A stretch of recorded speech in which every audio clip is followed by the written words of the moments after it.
Hi there, my name is Renee Hobbs, and welcome to LSC 597. Today's date is Thursday, February 18th, and I'm here with the amazing students at the University of Rhode Island's Harrington School of Communication and Media in the graduate program in Library and Information Studies. I see Robin, Megan, Kim, Bill, and Pam. And I thought it would be useful for us to begin with just a little check-in on if you experienced the Providence Children's Film Festival in the last week or so, or what you experienced at the Providence Children's Film Festival. Bill, I saw you there, so why don't you go first? Give us a brief journalistic account, briefly, what you experienced at the Providence Children's Film Festival. Yeah, well, I was there 2 days. We went on Saturday, and I went with my wife and my 9-year-old nephew, Zach. And so it was great to see it through a kid's eyes and stuff. He enjoyed all the films and stuff. Like I told you, it was his first experience with subtitles. Wow. That kind of threw him for a loop a little bit. He asked a lot more questions in that movie than he normally does. But, I think because he kind of got tired of reading after a while. Yeah, he was trying to figure out the story, and he probably got most of it. We'll see. Yeah, he did get most of it. Cool. So. Pam, what was your experience at the Providence Children's Film Festival? You and I watched a couple of films together, didn't we? Yeah, I think I've been to about 5 events because I live right here. I'm in the neighborhood, so it's easy for me to run down to things.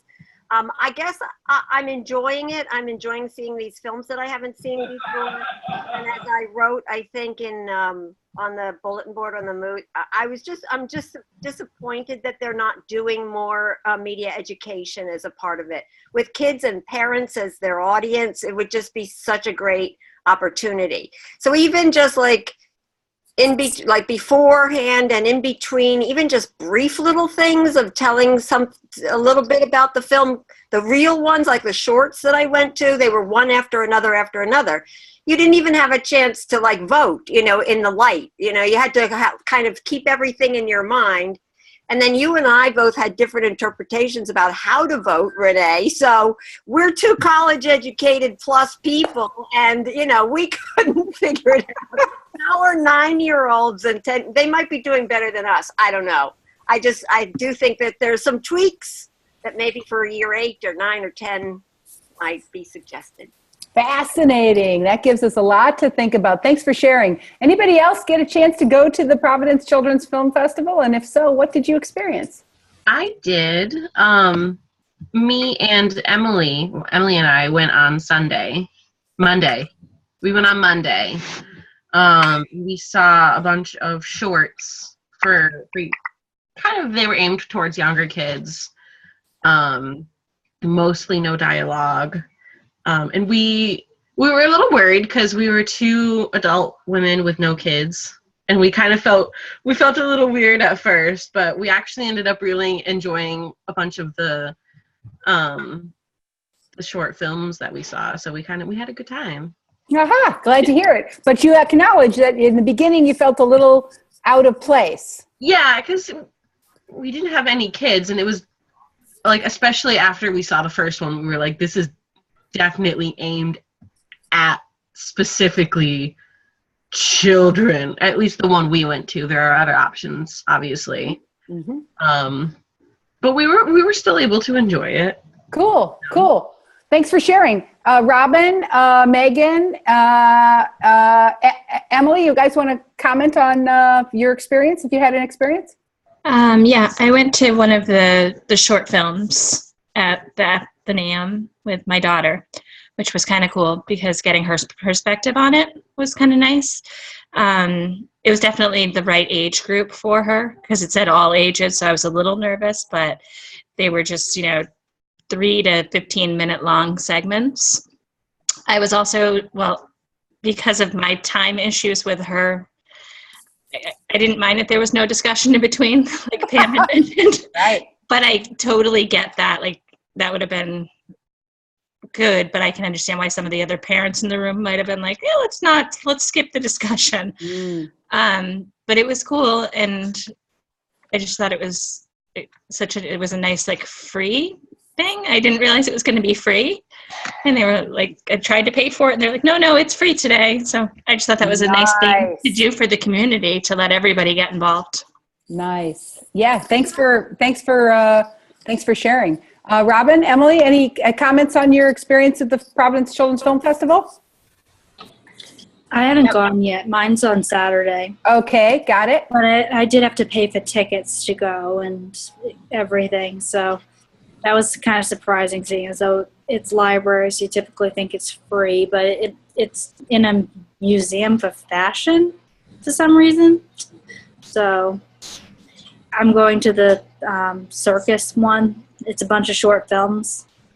Okay. And that's on this weekend? So on Saturday or Sunday? Yes, really early in the morning. So making the commute down is going to be cool. Cool. And Emily, what was your experience with the films that you saw? It was great. We actually got to talk to Anisha, which was awesome. Nice. Yeah, we told her, we were apprehensive at first. We were like, you were in Renee's film class, right? We really liked the film shorts that we went to. Something that Kim and I both noticed about it is it was definitely geared towards families and younger children. Like towards the end, you could start seeing the kids getting up, dancing around, everyone getting restless, you know. Right. And that was at the last short.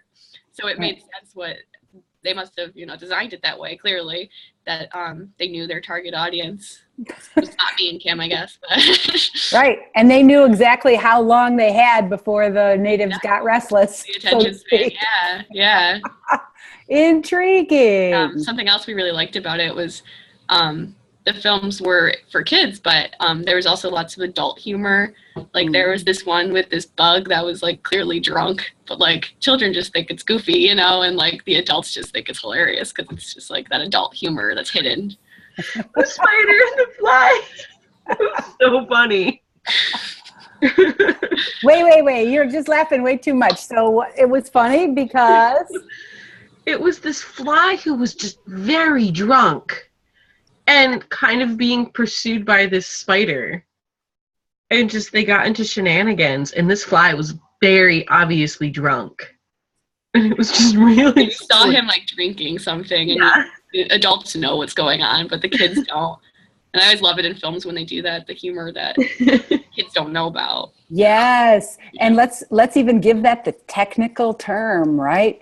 That's in Hollywood and in media when a film addresses two different audiences with different elements that appeal to different audiences. It's called dual address, right? Children's television is full of dual address. There are jokes for the parents and there are jokes for the kids. There's slapstick for the kids and there's alcohol humor, right? Alcohol humor for the grown-ups. The The use Simpsons. of The Simpsons is packed with dual address. Yeah. So dual address is a time-honored strategy in children's media, and it's actually something that as adults you can take a lot of pleasure in, although there are some philosophical purists and diehards who think dual address is problematic. So there's a big literature on dual address in children's media. It's a cool topic. Okay, let's take a look at what we're scheduled to talk about tonight. We have a viewing and discussion. We always like to start our class with a viewing and discussion. Tonight we're going to be looking at a short film. It's just a few minutes long. It's called Dangle. And I'm going to share my screen and point you in the direction of Dangle. Now, this time, we're going to, let's see what happens. When I click on Dangle, I go right to the YouTube page. You guys are seeing that, right? Mm-hmm. You see that we're going to go right to the YouTube page.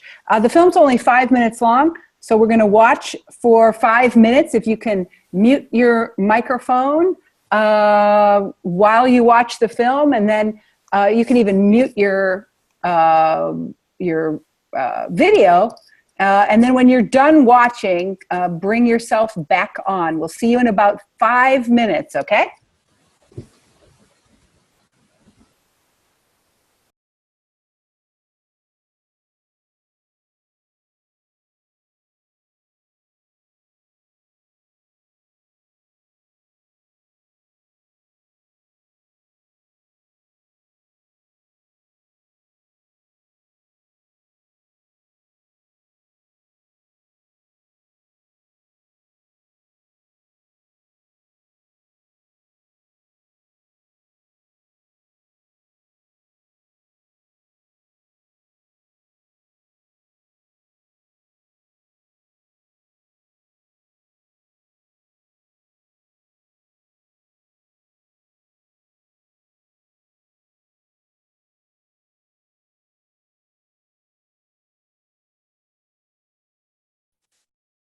For some reason, when you opened your shared screen, I now can't view the video on mine.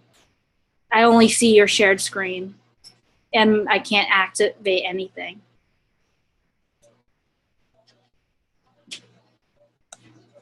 So Robin, open up a separate window and watch the YouTube video. I can't. That's You the can't? thing. Everything is blocked out. Oh, Except If you for press escape and it'll shrink the window back down. Okay, thanks. I've never seen this tool before.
My video seems frozen now and I can't get out of it either.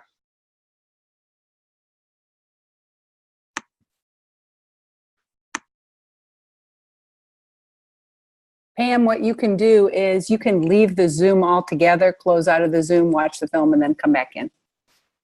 Try that.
Okay, it looks like you guys have come back.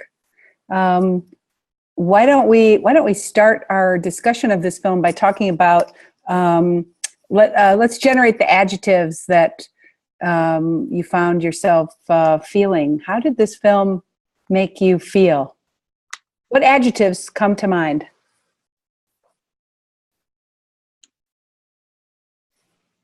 Confused.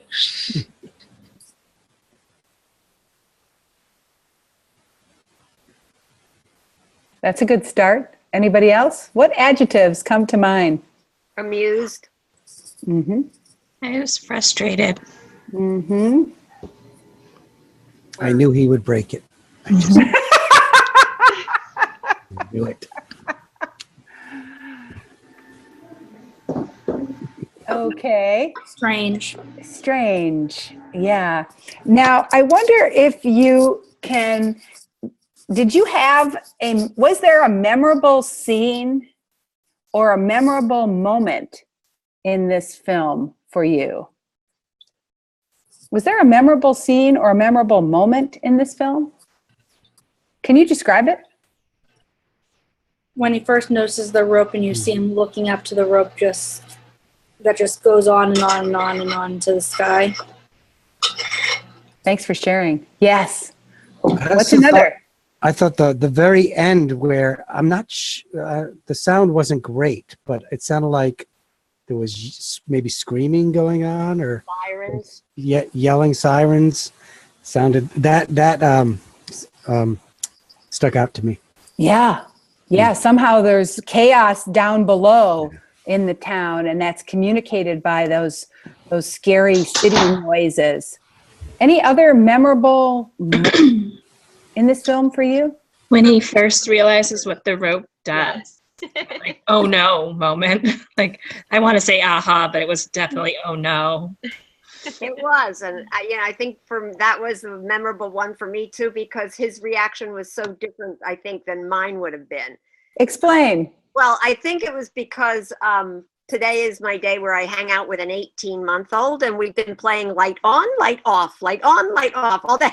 So, like, I would have just been like, wow, it did that. I better put it back on. And he just stood there with it off for a long time, like, absorbing the horror of it or whatever.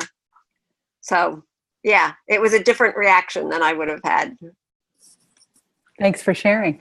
I wonder what you noticed about how sound is used in this film. What did you notice about how sound is used in this film? Well, it was used when the light would go off. It was used to accentuate darkness, coldness. That you'd hear the wind howling. I noticed that.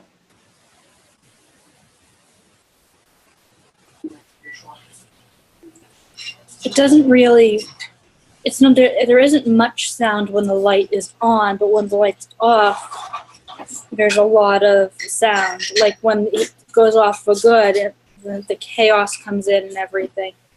So it kind of clues you into something's going to happen, I think. I noticed that too. Thanks for sharing. Anything else you noticed about sound? No dialogue. Aha! So we might want to imagine what the screenplay for this film might look like, right? Given that there is not a single line of dialogue. Okay. Oh, go ahead. It's all directions to the actor, Right. I would imagine. Right. So does this film have a moral or a theme? And if so, like, what is the moral or theme? I kind of got that feeling of, he was in control of this thing, and that's kind of just talking about the overall, like, be careful with what you're in control of and how it impacts others.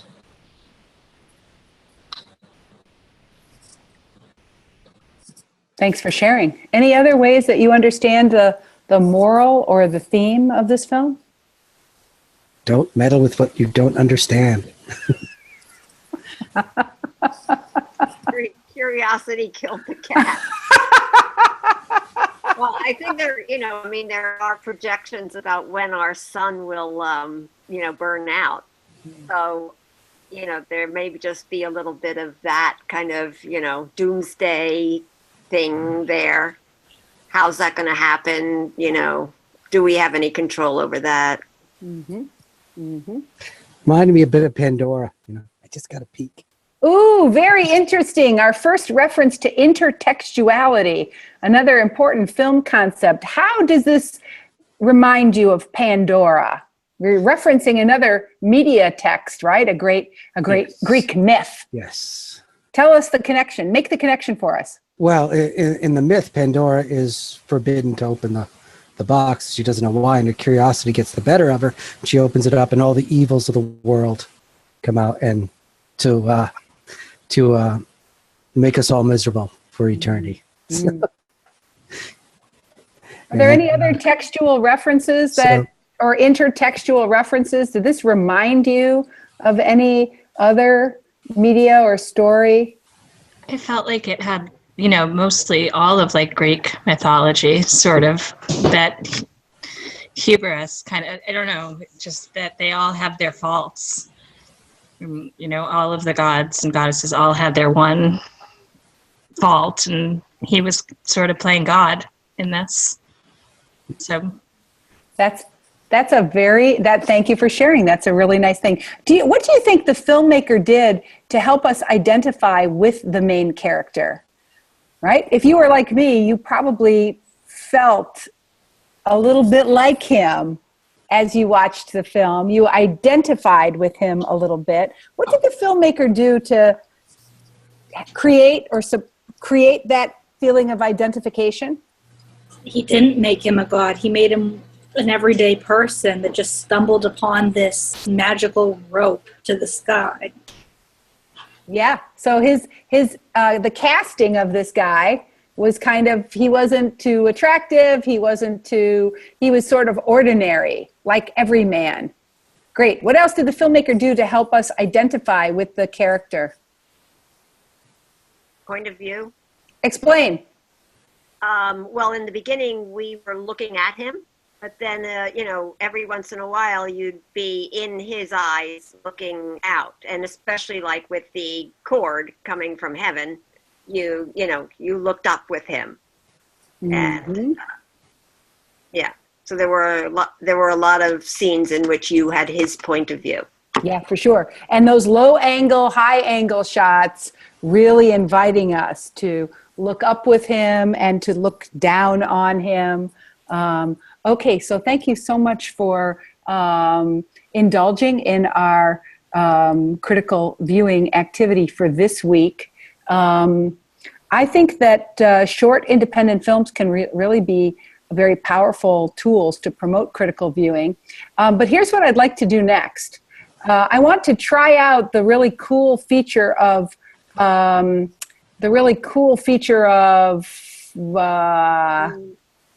Send it to Zoom. I want to try the cool feature of Zoom, right? And we're going to try to do it. I was so pleased to see your Flipgrid where you compared and contrast some different of the readings that you read this week. And so I thought what we should do is a little bit of small group conversation. I've identified 3 possible questions, and of course you may explore others as well. I'm going to put you in a room with 1 or 2 partners, and I'd like you to talk over these 3 questions. How do you define active or critical viewing? How can librarians help build connections between home and school through media? And what 1 or 2 activities, in your opinion, would be most effective in building media literacy competencies in the home, in the school, in the library? Okay? So those are your focus questions. You can keep those questions open and just open another window so you can focus your discussion. I'm only going to give you about 6 minutes to talk over with your partner the answers to those questions, and then we'll share out where I'll ask you to synthesize some of the key ideas that you discovered, okay? So here we go. You're going to get a little notification asking you to join a breakout room. And then when the breakout room is over, you'll get a notification saying it's time to come back to the main room. Are you ready? Let's go.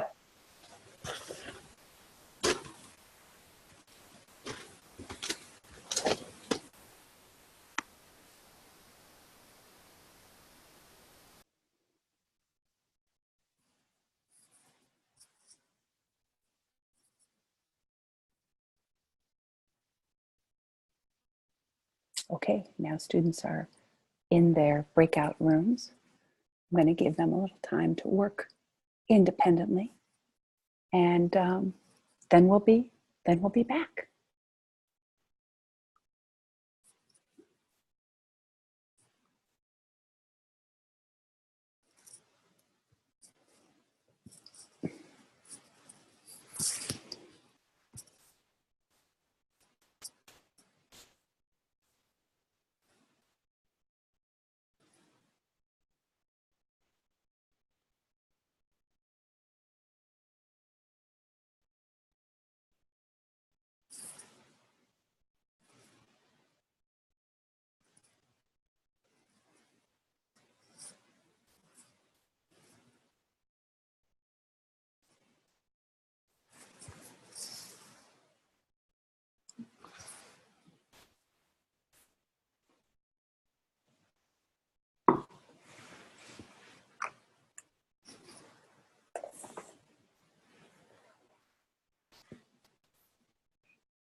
Alice, what are you doing? I want a special song. Okay, I'll give you a little bit. Okay. Go. I got Oh, we don't know why. a little more. I can't have no one. Okay, go. Go.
Okay, it looks like we are all back.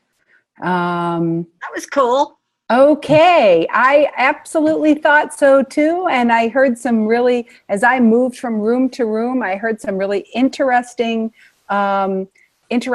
conversations. Now your job is to synthesize a couple of insights that were meaningful to you from that conversation to share with the whole group. You're free to report on some insight or some idea that came up in that conversation that was meaningful to you. Who wants to go first? I'll go. I think Emily and I pretty much agreed that critical viewing is about asking questions as you watch to yourself. You know, it's not just passively letting the story flow over you. It's, you know, asking questions about why the filmmakers made choices. Thanks for starting us off. Who's next? I'll go next. Kim and I both agreed on that same question, that critical viewing is you kind of leave your opinions at the door and you are doing a critical viewing of something, whereas actively viewing's more for enjoyment, maybe. Okay, interesting. Thanks for sharing. Who's next? On the idea for, on the question regarding activities that would be effective for building media literacy and competencies at home, school, and homeschool and the library, Pam and I thought that maybe having the library and school be in touch with, like, having the library know what the school's teaching, so that the library can maybe either email the parents of the say 7th graders saying, oh, they're reading this book right now, you might want to watch as a family this movie, and here are some questions you might want to discuss as a family after. Yeah, because if you're reading The Giver in 7th grade, there's a dozen or more cool books linked to the themes in The Giver that, as a parent, you'd want your the family to know about. Cool idea. Who's next? Trying to synthesize some ideas that came out of your little conversation.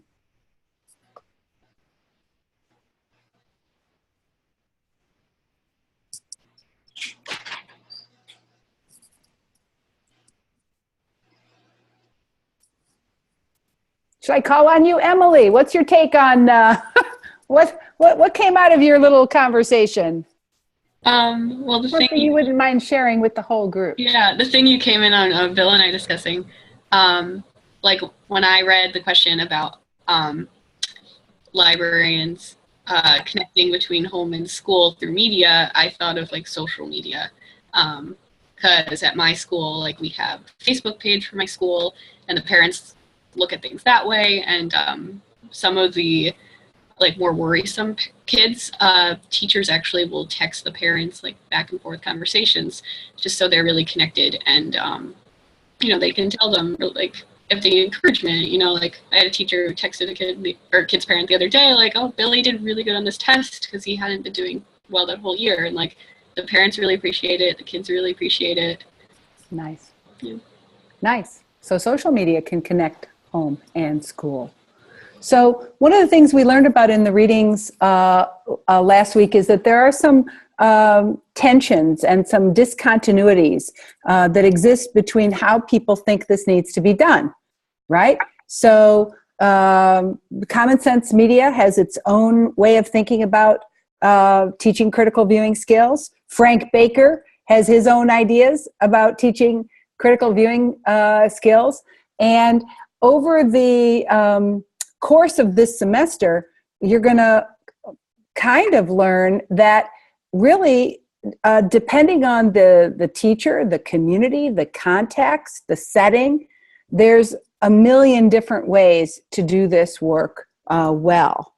Now, some people will argue that such work is impossible and it can't be done.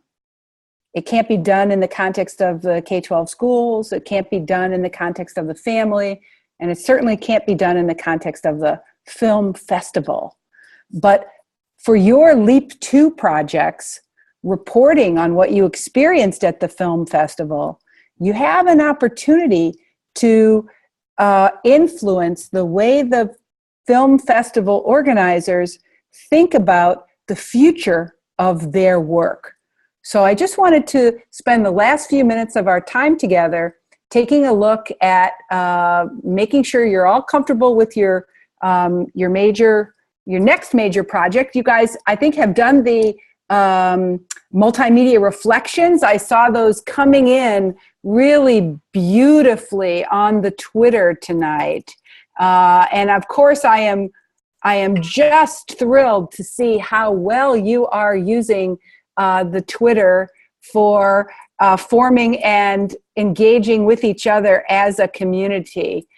So when I look at library film ed and see the dialogue, Emily and Britta and Pam, you are all sharing your reflective writing and your learning with each other in this group. And I'm really pleased to see that because in a way, you'll be surprised to learn that other people are learning from and with us this semester. Other authors, other librarians, other filmmakers. So even though our Twitter right now feels like a pretty small little conversation, you'll be amazed to see how it grows over the course of the semester. So if you are participating in our Twitter conversation, I'm really delighted. We're going to do some more of that next week. So here's what I'd like you to do for next Thursday. I want to talk about, once more time, I want to talk a little bit about the Leap 2 activity. To do that, I guess I go up here to where it says assignments. I go to the Leap. You're really writing a report for the members of the PCFF community who want to learn more about the quality of films and the overall viewing and learning experience of program participants. So you're going to post your report to the blog. You're going to tweet a link using the Library Film Ed hashtag. And really, your report needs to do 4 things. It needs to offer careful description and review of the program content and format. Think like a journalist, right? You are an eyewitness to something. Use detailed information and descriptive context to help the reader visualize. So that's the who, what, where, when, and why. Your report needs to apply some of the ideas from our course readings to show that you understand how the issues related to film and media education might be applicable to the film festival context. You need to include some kind of data about your experience with the program. That might be a head count or informal interviews or other observational details to help the organizers understand about the value of this program, right? Even the amount of applause or the kids wiggling around at the end of the program, right? That's data, right? That's data. Very useful to program organizers. And then, of course, you are offering your informed opinion about the program that you experienced. So don't shy away from putting yourself into this report, right? Your opinion matters in this report. And with the professional tone that you adopt and it being well organized, using internal subheads is always a good idea in a report to sort of break your report into sections. Should be very powerful as we share our learning experience. Do you guys have any questions about Leap 2? You're ready. You're so ready. Glad to hear it. Okay, we're only reading one thing next week because you have Leap 2 is a big project, right? But it's a really relevant reading. It's called Why Don't They Show Those on TV? Documentary Film Festivals, Media, and Community. It's one of the very few scholarly articles that I could find about community film festivals. Amazingly, a topic that has been understudied in the education literature and the library literature. So this article is a really interesting one about, in particular, about documentary film festivals. To tell you the truth, there's not a single scholarly article about children's film festivals, and it may be that working collaboratively, we might have something to add to that scholarly literature in the course of this program together. Okay, so that's the only thing I want you to read, but I do want you to comment on the key ideas of the Roy article using the Flipgrid. So you might want to choose to look at a quote and examine a quote from the article and connect it to your experience with the Providence Children's Film Festival. And just a reminder about the Flipgrid, as in true graduate seminar style, I'd like you to listen to the ideas shared by your peers and then build on their ideas in your own contribution. I see some of you doing that in the Flipgrid, but I want to make sure we're doing that really consistently. So make sure we do that consistently for next time. Can I ask a question about that, Renee? Please. So is that our peers' comments only on Flipgrid, like the watching their Flipgrid things and then commenting on that in ours, or on the moot discussion board as well? It looks like you guys are doing a really great job on the moot discussion board, right? And this week we're not using the moot discussion board. But it looks to me like I see good evidence that you are reading and interacting with each other on the moot. I see less evidence of that on the Flipgrid, or less consistent evidence of that. Yeah. So I'm hoping to see. A minute and a half is a short time. Yes. And what you want to say. And if you come in, right. And if you come in late in the game, you have 6 or 7 of them to watch. All right. Yeah. So don't sleaze out of that. Watch them. Right? Okay, watch them. Going to be rushing to get in there first. Probably true. All right. Well, you have wasted a whole nother hour in graduate school from the safety and comfort of your own bed, in some cases. And it's been a delight. And I think even in a small class, it's nice to be able to break up into smaller groups and have like more intense conversations. So thanks for indulging me with that tonight. Okay, so I'm going to be making a recording of this video for, I think there's at least 1 or 2 students who, Jordana and Britt, who I think are going to be watching this offline. We might want to invite you, Jordana and Britt, to offer us a video commentary to us, the other members of your class, and I'll send you an email offline about that, because we'd love to sort of feature you next week, even though you're not able to participate at this time. So we know you're with us in spirit, if not in virtual bodies right here. All right, thanks for joining me tonight. I look forward to seeing you guys next Thursday night, 7 o'clock. Good luck with your leaps. See you next week. Bye-bye. Good night, everyone. Bye. Good night.